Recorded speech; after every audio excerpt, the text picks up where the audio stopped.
us now briefly talk about the First World War. The First World War is recorded as one of the deadliest events in human history. It costed the lives of millions of people. A whole generation was crippled by the First World War. In fact, it brought the entire continent of Europe to the dust. But whenever we talk about any warfare, very important questions that come to our minds are that, when was this war fought? And between whom was this war fought? Well, let us now learn that the First World War was fought between the Allied powers that consisted of Britain, Russia, France and several other European kingdoms and monarchies, and the Allied powers fought against the Central powers. Now the Central powers comprised Germany, Austria, Hungary and some other European powers. Now this was a very deadly combat that broke out in 1914. Now when the First World War broke out in 1914, both the Allied powers as well as the Central powers thought that they will be able to mount momentous victories over each other very soon. But it did not happen so, and this war kept on prolonging. This dragged on for 4 long years. Initially, Germany was able to capture certain territories of France and Belgium. But US entry in the First World War in the year 1917 played a decisive role in the sense that the US entry now made the Allied powers more powerful and stronger than ever. Which is why in the year 1918, after 4 long years of severe warfare and bloodshed and violence, the First World War came to an end with the victory of the Allies over the Central powers. We just mentioned the point that the First World War has been recorded as one of the deadliest combats in human history. So many people lost their lives. The soldiers were having to fight from within the trenches. They lost their lives in action or while fighting from the trenches. And even the civilians also lost their lives to bombardment and even poverty, hunger and unemployment. So all in all, this catastrophic war took a severe toll on Europe. And major European powers that were embroiled in this war were now reduced to a state of nothing, so to speak. And now there ensued a state of absolute anarchy and economic crisis, because the European powers saw their resources and wealth draining very fast. It was very difficult for them to wage this war for 4 long years, but it prolonged for 4 long years. And at the end of this war, all these European powers were pushed to a state of severe economic crisis. Now, the First World War brought about major changes in the political systems of Europe, because all this while there were many monarchies, dynasties, kingdoms that ruled several parts of the continent. But those monarchies, dynasties, kingdoms which were on the losing side in the First World War now gave way to new governmental systems. And these monarchies, kingdoms were now being replaced by republics. Now a republic is a form of government in which democracy is at the foundation. That is to say, people get to elect their own representatives. So the erstwhile empires were now being replaced by new nations, and this was a direct result or outcome of the First World War. Now if you look at these two maps closely, you will be able to understand the drastic changes that happened in the political scenario of Europe after the First World War. Here, for an example, we see Europe in 1914. Here we see the vast Austro-Hungarian Empire, on top of which was the huge German Empire. But on the other hand, Europe in 1923, that is after the First World War had come to an end, we see that this Austro-Hungarian Empire had now broken up into several new nations like Austria, Hungary. Even Germany was no longer an empire, it now became a nation. So all these reconfigurations in the political scenario were happening because of the First World War. Now these political configurations that we just mentioned have been very crucial in shaping the politics of the continent in the subsequent decades. This is because when Imperial Germany was defeated by the Allies in the First World War, the then and the last German emperor, Kaiser Wilhelm II, abdicated his throne in 1918. So this was Kaiser Wilhelm II, who was the last emperor of the German Empire. After the war came to an end in 1918, he abdicated the throne.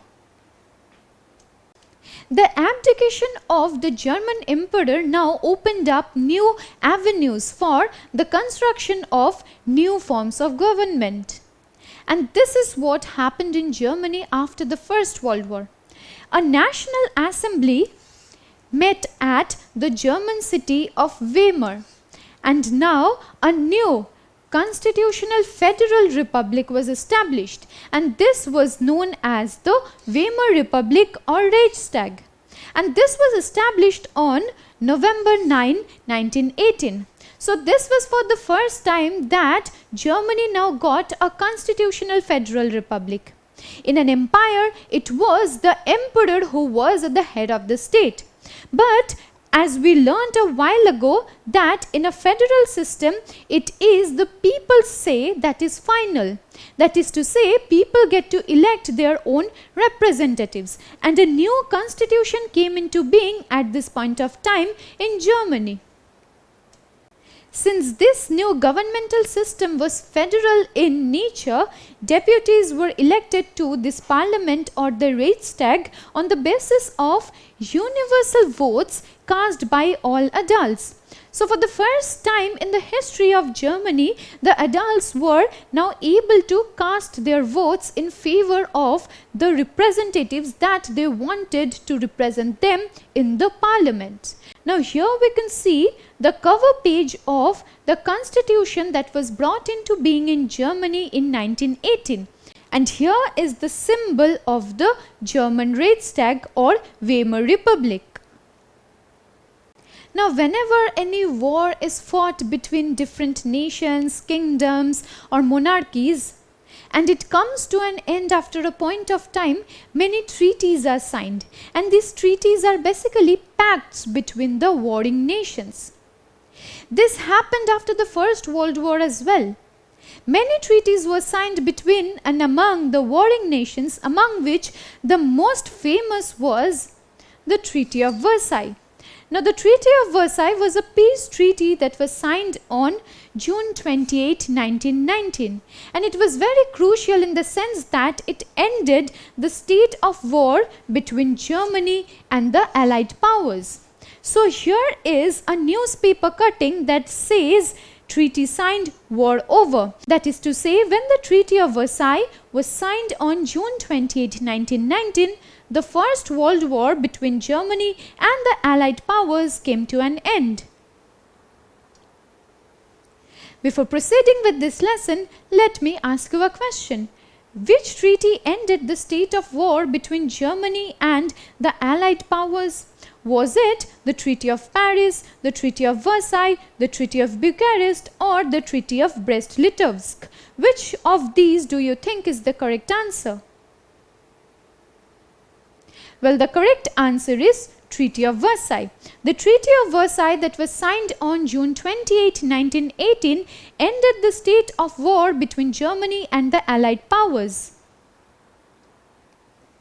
Now let us look at the terms of the Treaty of Versailles. Now firstly, a very important point that we need to keep in our minds is that Germany was on the defeated side after the First World War. And so the Treaty of Versailles stated that Germany was to accept full responsibility for the war and the damages it caused. That is to say, Germany and its allies were held responsible for the entire warfare that made up the First World War. Since Germany was held responsible for the First World War and the damages it caused, many military restrictions were now imposed on Germany by the Treaty of Versailles. So let us now look at those military restrictions that were imposed on Germany. Germany was forbidden to possess tanks, warplanes or artillery. Now why was this done? This was actually done to stop or thwart Germany from waging further wars. And at the same time, Germany could have only an army of just 100,000 men and 6 battleships.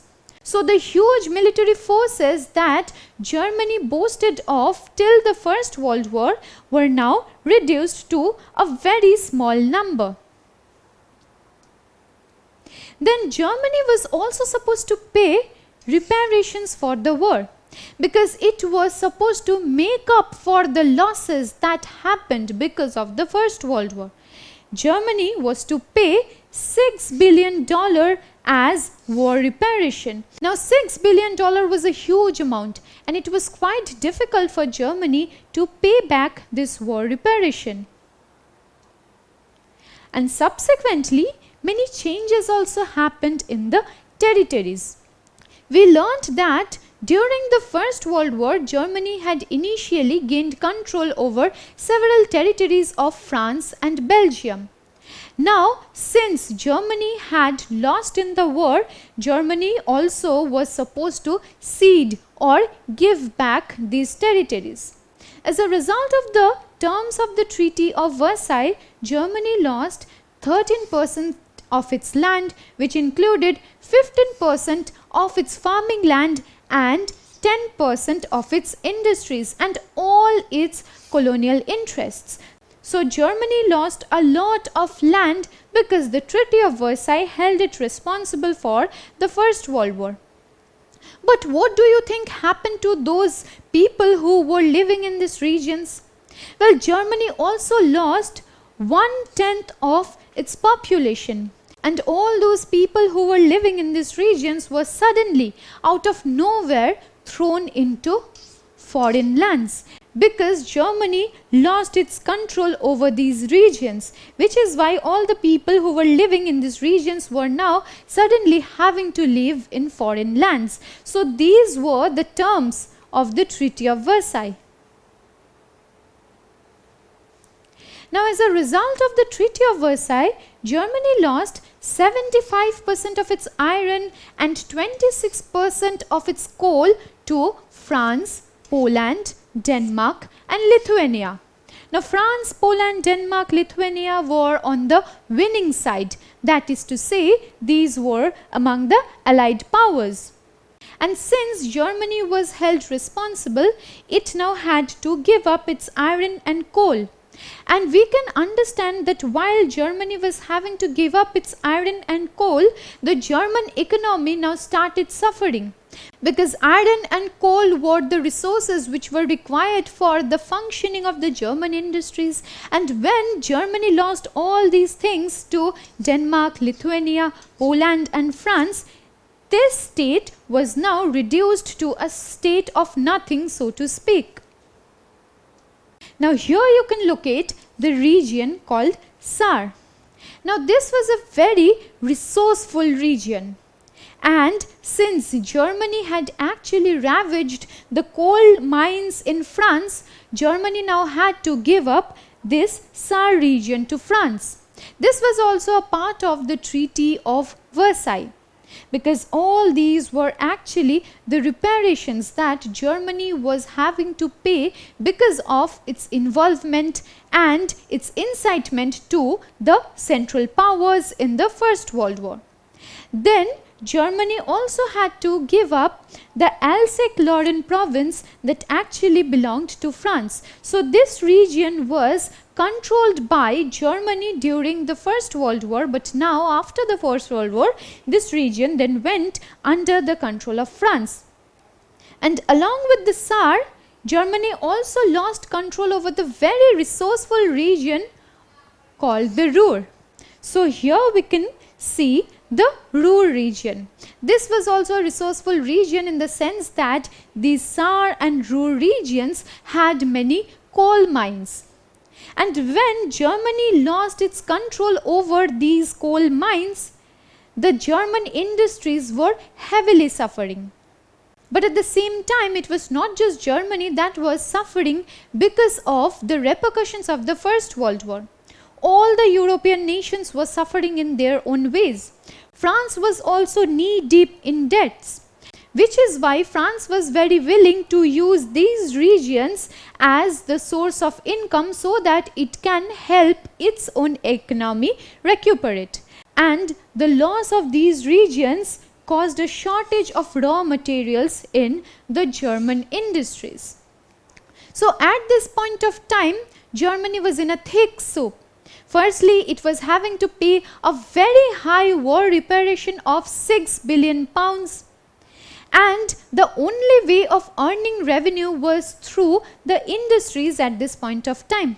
But Germany also lost access to the raw materials, which is why at this point of time it became very difficult for Germany to pay back the war reparations. Germany was finding it very difficult to pay all this huge amount that came on it because it was held responsible for the First World War.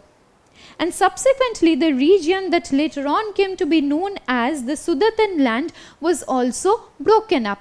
And the Germans and Austrians who used to live in this region were also severely affected because of this region being broken up. So here we can see how Germany in entirety was suffering because of the First World War and the Treaty of Versailles. Now we have learned that devastation of the war coupled with the indemnity or war reparation imposed by the Treaty of Versailles made Germany suffer from severe economic crisis. Now at this point of time, almost all the families had either lost their men in action or other family members to bombardment, shelling.